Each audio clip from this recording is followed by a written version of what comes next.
An action that is very important in Northwest Europe, because tends to be environmental issues involved, is anti-cattarhal.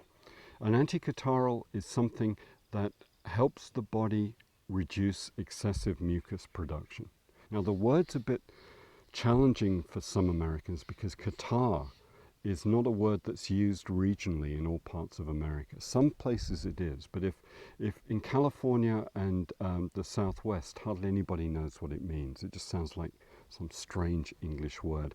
Catarrh is an old medical term for excessive mucus production. And as such, any mucous membrane lining in the body can produce catarrh. So you can have, from an old perspective, vaginal catarrh. You can have a form of colitis, non-autoimmune colitis, which is very catarrhal. It's very slimy. Lots of excessive mucus being produced in the lining of the colon. But most often, we come across the need in terms of sinus catarrh. That's what most people experience.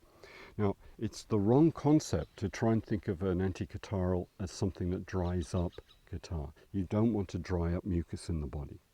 It's just the wrong thing to do. It's the wrong concept, and luckily we can't. If we did, we'd die.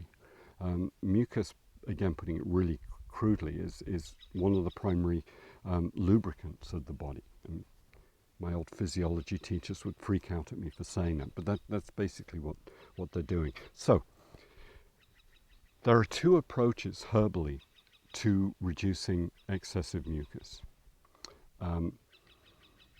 One is a semi-drying effect. And you can do this, but as I said, it's not the best way of doing it. Goldenseal, if you take a high dose hit of goldenseal, sinus catarrh lessens dramatically, very temporarily. It's as though the mucous membrane's dry. The experience is like getting off a plane in Los Angeles on a bad smog day. The sinuses hurt because they're dry and they're not meant to be dry. And it can, in extreme situations, it can produce a really bad sinus headache. So it's just not the way to do it, but you can do it. And I have to own up to having done it myself a couple of times. In fact, the very first time in Wales, I gave a public presentation on herbs. I had one of the worst head colds I'd ever had, and it just was too humiliating. Talking about herbal medicine with my nose running, it was just bad. I took, I can't remember whether it was 10 or 20 ml of straight goldenseal tincture. And lots of candies afterwards to get the taste to go away. And within 15 minutes to half an hour, well, within 15 minutes I felt it working. Half an hour I could breathe again, which meant I could talk and sound like me. Worked really well, but I really paid the price that night. I had a hideous headache. There was nothing I could do until it had just worn off. So on the whole, I wouldn't use those. The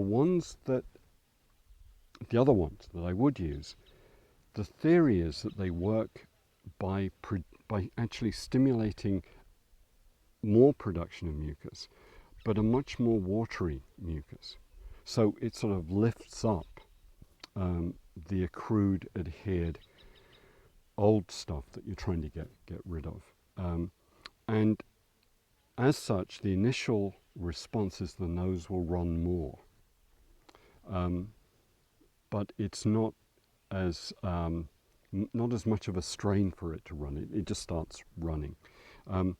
That's a really good sign. The person needs to persevere through that. That can last a week with some people. And then afterwards, as long as nutritional or pollution issues have been avoided and there isn't, a nose septum out or something,